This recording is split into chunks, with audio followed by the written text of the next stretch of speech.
Cha ujinga hapa.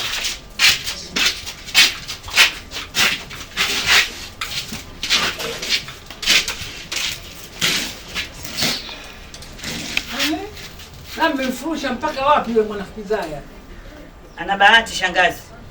Yaani kufika hapo kakimbia sana, ana bahati. Mbona leo tungekuwa naye hapa? Yule mpumbavu sana yule. Na kwa kibajaji gani hasa shangazi? Yaani yule anataka kututawala, tunamnyamaziaga anatoa si kama mabwege. Nashukuru sana leo.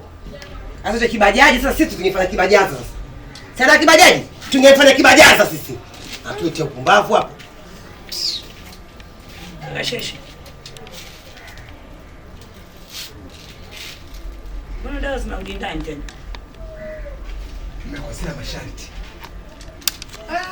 Dawa imesharibika. Mama. Tume. Kasheshe. Kwa hiyo tumemkosa ule mtoto. Mama. Ndo anaenda rumande. Unalizungumza kwa udogo. Sikia. Dawa imekuwa kazi bure.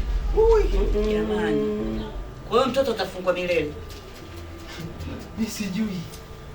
Hayo mimi siyajui. Ila mbeleni utakuwa ni ugumu sana. Sasa ugumu si ndio utoe?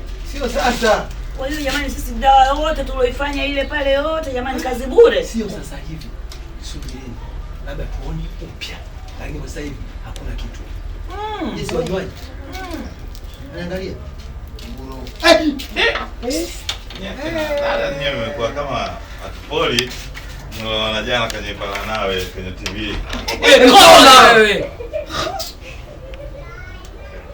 Hayo ndio unayoyataka wewe, mdomo wako. Umefurahi